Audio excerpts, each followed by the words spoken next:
پرانے زمانے کی بات ہے، ایک چھوٹا سا گاؤں تھا جسے لوگ نورپور کہتے تھے۔ گاؤں کے کنارے ایک پرانا قلعہ تھا جسے سب گمنام حویلی کہتے تھے۔ کہا جاتا تھا کہ حویلی میں ایک جن رہتا ہے جو ہر رات چراغ جلنے کے بعد جاگ جاتا ہے۔ لوگ ڈر کے مارے وہاں نہیں جاتے تھے۔ گاؤں میں ایک ہوشیار اور محنتی لڑکا رہتا تھا جس کا نام عمران تھا۔ عمران پڑھائی میں بہت تیز تھا اور ہر کسی کی مدد کرتا تھا، لیکن اس کی ایک عادت تھی، اسے رہسیہ سلجھانے کا بہت شوق تھا۔ ایک دن گاؤں کے بڑے بزرگوں نے بتایا کہ گمنام حویلی میں ایک پرانا خزانہ چھپا ہے، لیکن جو بھی اسے ڈھونڈنے گیا وہ کبھی واپس نہیں لوٹا۔ یہ سن کر عمران کے اندر جگیاسا جاگ اٹھی۔ اس نے ٹھان لیا کہ وہ اس خزانے کا رہسیہ سلجھائے گا۔ اس کی امی نے اسے منع کیا، بیٹا وہاں مت جانا، وہ جگہ اشبھ ہے۔ لیکن عمران نے مسکراتے ہوئے کہا، امی میں اللہ کا نام لے کر جاؤں گا، اگر میری نیت صاف ہے تو کچھ نہیں ہوگا۔ چاندنی رات تھی۔ عمران نے ایک ٹارچ، قرآن شریف اور کچھ کھانے کا سامان لیا اور گمنام حویلی کی اور نکل پڑا۔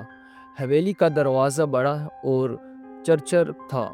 عمران کے ہلکے سے دھکا دیا اور دروازہ چمچماتے ہوئے کھل گیا۔ اندر گم اندھیرا تھا۔ وہ دھیرے دھیرے قدم رکھتے ہوئے اندر گیا۔ دیواروں پر مکڑی کے جالے تھے اور ایک عجیب سی ٹھنڈی ہوا بہہ رہی تھی۔ اچانک ایک بوڑھی عورت کی آواز سنائی دی، کون ہے جو اس حویلی میں آیا ہے؟ عمران ڈر گیا لیکن ہمت جٹا کر بولا، میں عمران ہوں، میں خزانہ ڈھونڈنے آیا ہوں۔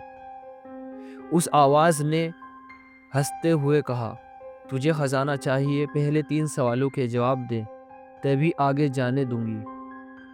پہلا سوال تھا، سچائی اور جھوٹ میں کیا فرق ہے؟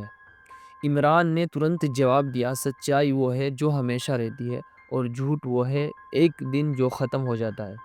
دوسرا سوال تھا، کسی کو معاف کرنا بڑا ہے یا بدلہ لینا؟ عمران بولا، معاف کرنا بڑا ہے کیونکہ معاف کرنے والا دل سے بڑا ہوتا ہے۔ تیسرا سوال، دھن زیادہ ضروری ہے یا ایمان؟ عمران نے کہا، ایمان زیادہ ضروری ہے کیونکہ ایمان کے بنا دھن بھی بیکار ہے۔ آواز چپ ہو گئی، پھر دھیرے سے بولی، تو نے صحیح جواب دیے، جا، تجھے خزانے کا راستہ مل جائے گا، لیکن یاد رکھنا، لالچ مت کرنا۔ عمران ایک لمبی سرنگ کے اندر گیا۔ اچانک اس کے سامنے ایک بڑا جن پرکٹ ہوا۔ جن نے گرجتے ہوئے کہا، تم یہاں کیوں آئے ہو؟ عمران نے کہا، میں خزانہ لینے آیا ہوں، لیکن صرف اپنی ضرورت بھر کا۔ جن نے کہا، اگر تیری نیت صاف ہے تو خزانہ تیرا ہوگا، لیکن اگر تو نے جھوٹ بولا تو یہ جگہ تیرے لیے انت بن جائے گی۔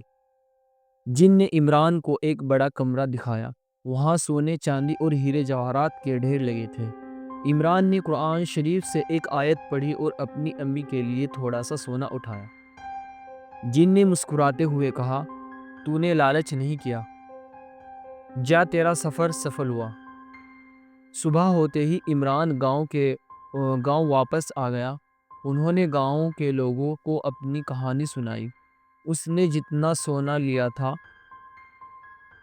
اسے گاؤں کے غریب میں بانٹ دیا۔ اس کی ایمانداری اور ساہس دیکھ کر لوگ دنگ رہ گئے۔ گمنام حویلی کا رہسیہ سلجھ گیا اور عمران پورے گاؤں کا ہیرو بن گیا۔ اس نے سکھایا کہ نیت صاف ہو تو کوئی بھی مشکل آسان ہو سکتی ہے۔ ایمانداری، نڈرتا اور دوسروں کی بھلائی کا راستہ ہمیشہ صحیح ہوتا ہے۔ لالچ کبھی کسی کو فائدہ نہیں دیتا۔